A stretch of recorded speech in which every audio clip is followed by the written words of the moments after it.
수분이 적어서 해가 있는 낮에는 기온이 크게 오르고 아침과 밤으로는 열이 금방 식어서 기온이 내려갑니다. 요즘 일교차가 큰 이유입니다. 면역력이 떨어지기 쉬워서 체온 조절 잘 해주셔야겠습니다.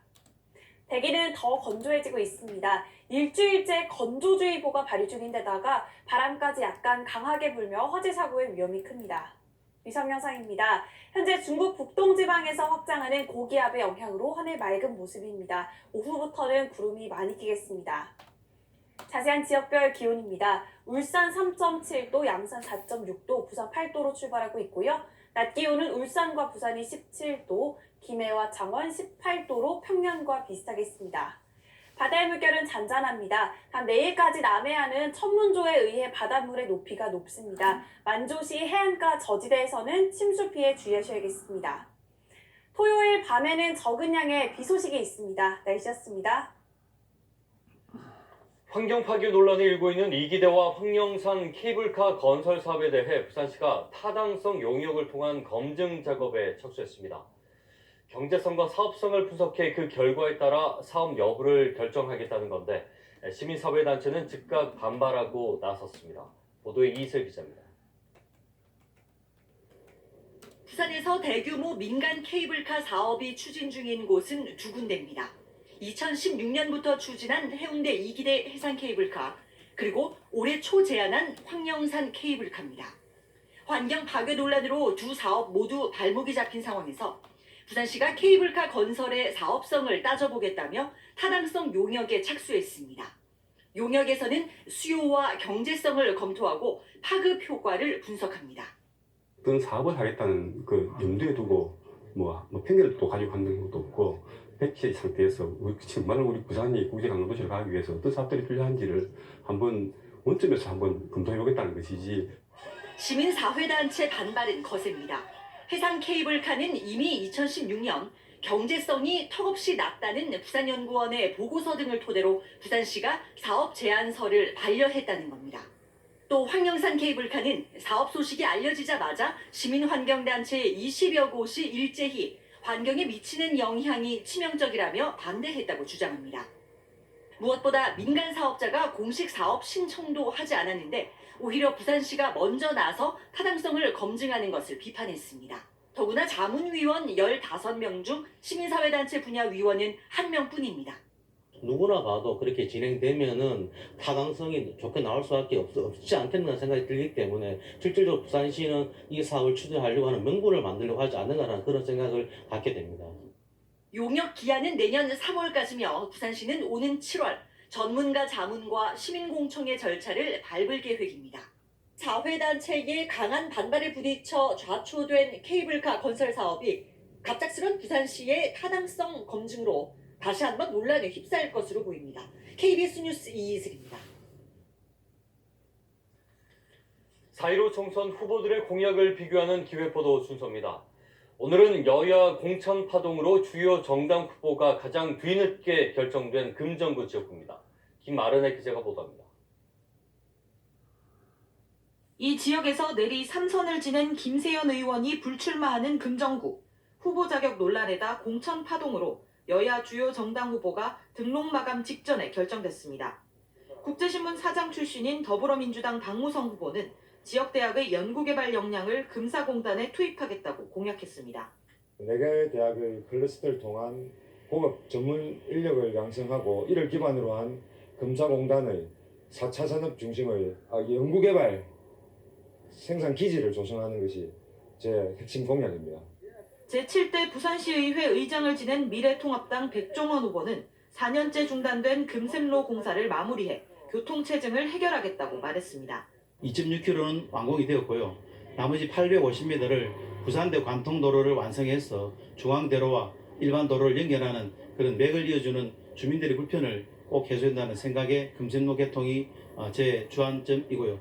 이른바 7.8기를 노리는 민생당 노창동 후보는 낙후된 금사공단에 벤처타운을 조성하겠다고 약속했습니다. 최근 금사동 인근 해운대 지역의 제2센텀이 추진되고 있습니다. 해운대 제2센텀과 더불어 금사동 벤처타운을 조성하면 동반 상승 효과가 있다고 저는 확신합니다. 정의당 신수영 후보는 민간 매각이 지지부진한 침례병원을 공공병원으로 만들겠다고 약속했습니다. 국민들이 골든타임을 놓쳐서 응급 환자를 다룰 만한 응급병원이 없습니다. 예, 그래서 빨리 침례병원을 동부산 의료원으로 전환해야 된다는 것입니다. 금정구에 출마한 후보 대부분은 부산 종합터미널의 복합환승센터 개발도 주요 공약으로 내세웠습니다. KBS 뉴스 김아른입니다. 다음은 네트워크 뉴스 울산 소식입니다. 국제유가의 급락과 코로나19 사태로 인한 전 세계 수요 감소로 울산의 주력인 정유 산업이 날개없는 추락을 하고 있습니다. 업계는 감산과 비용 절감 등 각종 자구책을 내놓고 있지만 앞으로 전망이 밝지만은 않습니다. 보도에 이상준 기자입니다. 국내 1위의 정유회사인 SK에너지 울산 공장. 지난달부터 공장 가동을 15% 줄이며 위기에 맞서고 있지만 사정은 갈수록 좋지 않습니다. 항공기가 날지 못해 항공료를 팔지 못하고 차량 이용이 줄면서 휘발유 수요도 줄어 정유 제품 수출과 내수 판매에 큰 차질을 빚고 있습니다. 유가 하락으로 정제 마진이 마이너스까지 떨어져 팔수록 손해가 나면서 추가 감산 논의까지 나오고 있습니다. S-오일은 창사 이래 처음으로 희망퇴직을 받고 있습니다. 여기에다 상반기로 예정된 수백억 원이 드는 정기 보수를 하반기로 미루기로 했고 고정비 삭감 등 초긴축 경영에 들어갔습니다. SK와 S-오일, GS, 현대정유 등 국내 정유 4사의 1분기 적자는 2조 원대로 추산되고 있습니다. 문제는 2분기도 이런 현상이 이어질 것이라는 전망인데 울산 지역 경제에도 큰 타격이 우려됩니다. 석유화학 산업이 차지하는 비중이 46% 정도 됩니다. 따라서 석유 산업이 침체되면은 그 비중만큼이나 울산 전체 경제에 미치는 영향이 커지게 됩니다. 울산 상위 조사 결과 올 2분기 정유와 석유화학업계 경기 전망 지수는 1분기보다 36포인트 급락한 59로 나왔습니다. 정유업은 국가기관 산업이지만 걷잡을 수 없는 코로나19 사태로 국내 정유업계는 앞으로 생존이 목표가 될 정도로 심각한 타격을 받을 것이라는 우려도 나오고 있습니다. KBS 뉴스 이상준입니다. 코로나19 확산으로 위축된 수산물 소비를 활성화하기 위한 대대적인 소비 촉진 행사가 열립니다. 해양수산부는 오는 15일까지 전국 340여 개 대형마트 매장에서 순차적으로 화로회 상생 할인전을 진행하고 이달 말에는 온라인 쇼핑 업체들과 연계해 대규모 수산물 할인 행사를 진행할 예정입니다. 또 수협중앙회와 함께 학교 급식 납품 중단에 따른 피해 허가를 돕기 위한 할인 행사도 진행합니다. 부산진구 야당 소속 구의원 8명은 어제 기자회견을 갖고 부산진구청이 주민들에게 배부하기 위해 확보한 마스크의 품질과 구매 과정에 문제가 있다고 주장했습니다.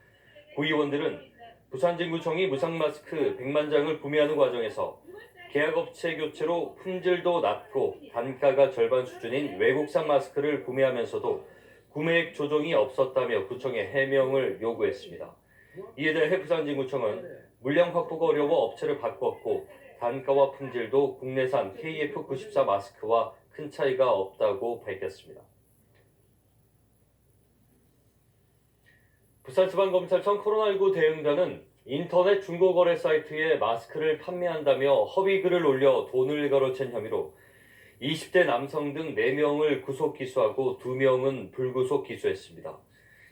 이들은 지난 2월부터 최근까지 인터넷 중고거래 카페에 마스크를 판매한다는 글을 올려 40여 차례 걸쳐 500여만 원을 받아 가로채는 등 같은 수법으로 모두 101명으로부터 2,100여만 원을 챙긴 혐의를 받고 있습니다. 부산 지역 상장사 70개 기업의 지난해 매출액은 전년 대비 증가한 반면 순손실은 지속된 것으로 나타났습니다. 한국거래소 자료를 보면 지난해 부산 지역 상장사의 매출액은 16조 7,790억 원으로 전년 대비 3% 증가했고 영업이익은 6,200억 원으로 36% 늘어난 반면 순손실액은 1,040억 원으로 적자가 지속되고 있는 것으로 나타났습니다. 부산 지역 상장사 중 매출액이 가장 크게 늘어난 업체는 89% 증가한 YOM이며 영업이익 최고 증가율을 기록한 기업은 2180%가 증가한 DOE였습니다. 부산의 유일한 동물원인 삼정더파크 운영사 삼정기업이 부산시에 동물원 운영 중단을 통보했습니다. 부산시는 삼정기업이 공문을 통해 적자난 등의 이유를 들며 애초 약속한 이달 24일까지 동물원을 운영한 뒤 이후부터는 운영하지 않겠다고 알려왔다고 밝혔습니다. 부산시는 동물원 폐업 신고는 아직 들어오지 않았으며 문을 닫더라도 관련 법상 삼정 측이 동물에 대한 권리는 유지해야 한다고 말했습니다. 부산시가 창조경제혁신센터와 부산경제진흥원, 부산테크노파크 등 3개 기관과 창업기업 지원 사업을 진행합니다. 창조경제혁신센터와 부산경제진흥원은 각각 30개 업체를 선정해 800만 원의 사업화 자금과 경영자금 150만 원을 지원한다고 밝혔습니다. 부산이었습니다.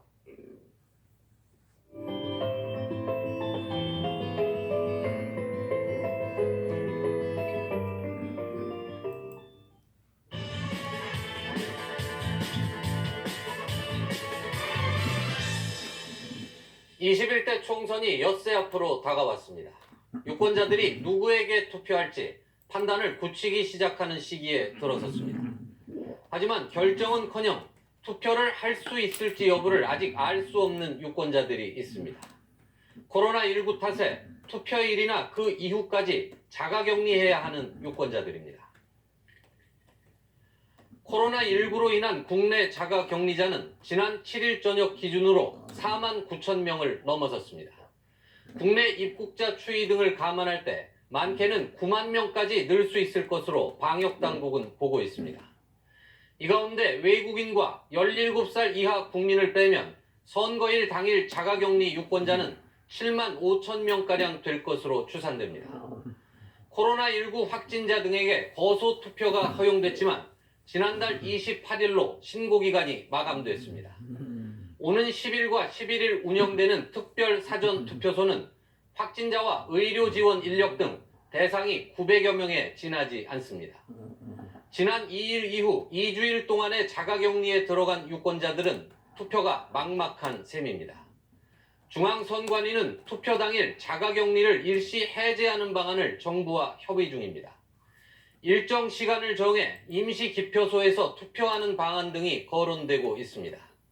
정부는 신중한 입장인 것으로 알려지고 있습니다. 국민 건강권과 참정권을 모두 고려해야 하는 만큼 쉬운 결정일 수는 없을 겁니다. 참정권은 불가침의 기본권입니다. 코로나19와의 싸움이 엊그제 시작된 것도 아닌데 재외국민 10명 가운데 7명은 이번에 투표를 하지 못했습니다. 해외에서는 불가피했다 치더라도 국내에서 참정권 보장의 사각지대가 있어서는 안 됩니다. 최소한 증상이 없고 투표할 의향이 있는 자가격리자는 권리를 행사할 수 있게 해야 합니다. 철저한 방역 대책과 함께 특단의 대책을 세워야 합니다. 시민들은 사회적 거리두기를 비롯한 행동 요령을 잘 지켜 확진자와 자가격리자 발생을 억제하는 데 기여할 수 있습니다. 갑갑하고 불편한 소소한 실천이더라도 이웃의 참정권을 지켜주는 길이 될 수 있습니다. 뉴스 해설이었습니다. 출근길 공기가 차갑습니다. 오늘 파란색으로 표시된 지역은 아침 기온이 영하로 기온이 뚝 떨어졌는데요. 철원 김화는 영하 6도, 의성과 보은, 장수도 영하권 추위가 찾아왔습니다. 한낮에는 기온이 빠르게 오르겠습니다. 오늘 서울 낮 기온 15도까지 오르면서 아침보다 10도가량 기온이 더 높겠습니다. 당분간 이렇게 일교차 큰 날씨는 계속되겠고요. 맑은 날씨도 이어지겠습니다. 곳곳에 비 소식이 들어있긴 하지만 비의 양이 워낙 적어서 대기의 건조함을 달래주기는 어렵겠습니다. 전국 대부분 지역에는 건조특보가 내려져 있습니다. 특히 서울은 건조경보가 9일째 이어지고 있는데요. 오늘 물도 자주 마셔주시고 실내 습도 조절도 해주시기 바랍니다. 현재 전국에는 맑은 하늘이 드러나 있습니다. 오늘 고기압의 영향권에서 전국에 맑은 하늘이 함께하겠고요. 동해안 지역에는 오후부터 밤 사이 5mm 미만의 비가 살짝 지나겠습니다. 현재 기온 살펴보겠습니다. 서울이 4.7도, 춘천이 영하 0.6도로 중부지방은 어제와 기온이 비슷합니다. 남부지방은 어제보다 5도에서 8도가량 기온이 낮은데요. 전주 1.7도에 머물러 있습니다. 한낮에는 서울 15도, 대전과 안동 16도, 광주 16도 예상되고 대구 17도로 포근하겠습니다. 날씨 전해드렸습니다. 오늘 아침 6시쯤 서귀포 남동방 110km 해상에서 이름을 알 수 없는 선박에 불이 났다는 신고가 접수돼 해경이 긴급 출동했습니다. 당초 인근을 지나던 어선이 신고를 했을 때만 해도 검은 연기가 보인다는 정도였는데 지금은 이미 선체가 거의 불에 타고 또 별도의 구명정이 표류하고 있는 상태로 발견된 것으로 전해지고 있습니다. 자세한 소식은 다음 정규 뉴스 등을 통해서 전해드리겠습니다. 네, 뉴스광장은 여기서 마칩니다. 시청해주신 여러분 고맙습니다.